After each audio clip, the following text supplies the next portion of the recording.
Have you ever wondered just how Disney has managed to capture so much magic and emotion in the span of over an hour, to where it can take you to an entirely different place? Ratatouille is one of those movies that just makes you sit at the edge of your seat, but it's more than just an entertaining story, and films are more than just a story to follow. Number one is the concept of it all, also known as the irony of a rat who loves the one thing and the one place where his life could be threatened if he chose to enter, the kitchen. Regardless, Remy sees it as a place of inspiration, but he's not blind to the danger. Remy dreams of becoming a great chef despite his family's wishes, and the obvious problem of being a rat in a decidedly rodent-phobic profession. When the fate places Remy in the sewers of Paris, he finds himself ideally situated beneath a restaurant made famous by his culinary hero, Gusteau. Interestingly enough, the way the film portrays Remy's dream and Linguini's lifestyle had some key points, like after they met and they figured out that Remy could just magically control him just by pulling his hair, was a little bit odd. But one of the best decisions the creators could have made was not allow Remy to verbally communicate with Linguini. It just made the entire journey more believable in them communicating on their own, in their own way, with facial expressions, and some writers even say that some communication is best without being verbal, through head nods and smiles. Throughout the film, of course, has come comedic relief along the way.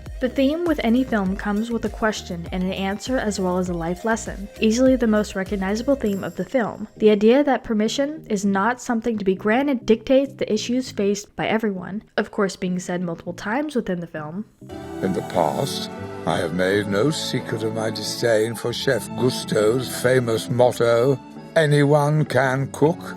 The irony in the Brad Bird-directed Ratatouille is evident. Rats considered the vilest and most disgusting of all animals in a kitchen where they are the most despised and unwelcome. Make that restaurant one in Paris, the food capital of the world, and well, that's a bit self-explanatory. And theme and tone have similar aspects. People fell in love with the aspect and the comedy and the vision of it all. 10 years later, Ratatouille still makes a remarkable story. Not only does the theme surround the idea of a rat cooking inside a kitchen being the one place he should not be, but the internal story of believing in what you're doing, no matter what others think. Remy is the perfect example of this. Ratatouille reminded us about the importance of putting love and sprinkling care into everything that we make and bake in the kitchen. The first aspect of caring about a character is putting them in a traumatic situation, essentially. In this case, Remy is separated from his family. Now, he could be to blame for this, and technically he is, as he shouldn't have been in a human house, but we don't really think about that in the middle of him trying to reach and get rescued.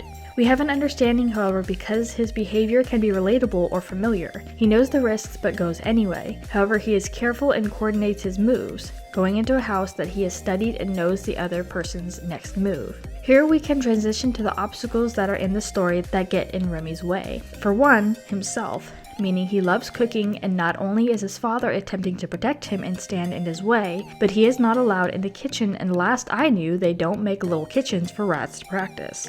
They are left to fend for themselves. The restaurant Anton Ego, as well as the rest of the staff at Gusteau's, disagreed with Linguini in making Remy a helper for second.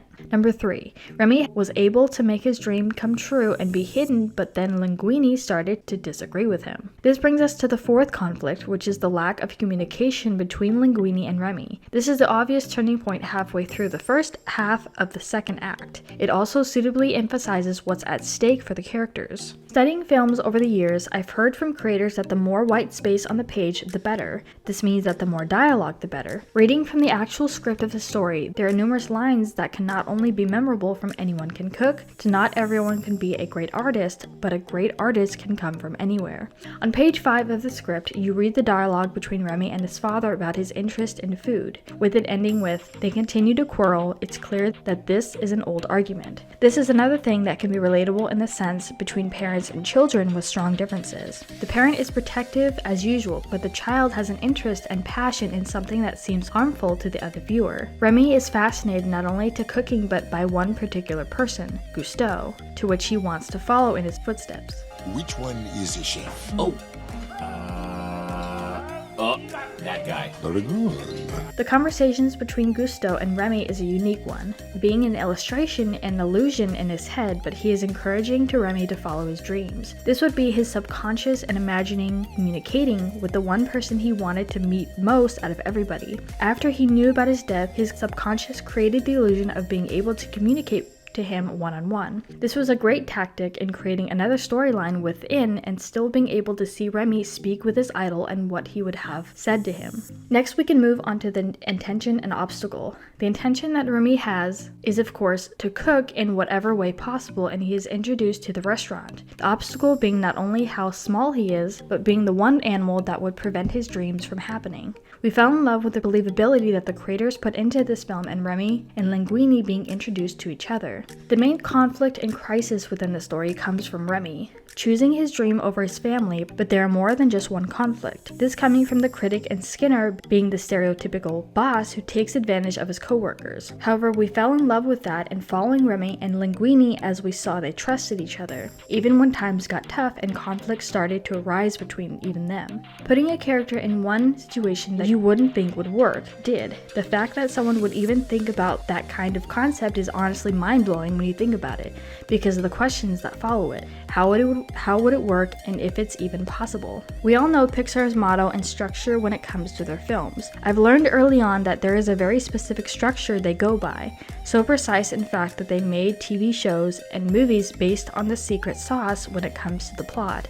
As they continue to use this tactic, I'm sure people will appreciate it down the road. I think one of the things about this movie that shocked us was not Remy cooking in a 5-star restaurant, but the aftermath of everything. Of course, when we saw that the Rat Pack basically kidnapped the health inspector, we were going to have questions as to what happened with them. However, the writers did well in summarizing it all and concluding the story with a happy ending, even with a strict food critic. So let me know what your thoughts are on this and what other films have caught your eye over the last few decades and what attracted you to it, whether it's from the trailer or the poster or the first scene of the film.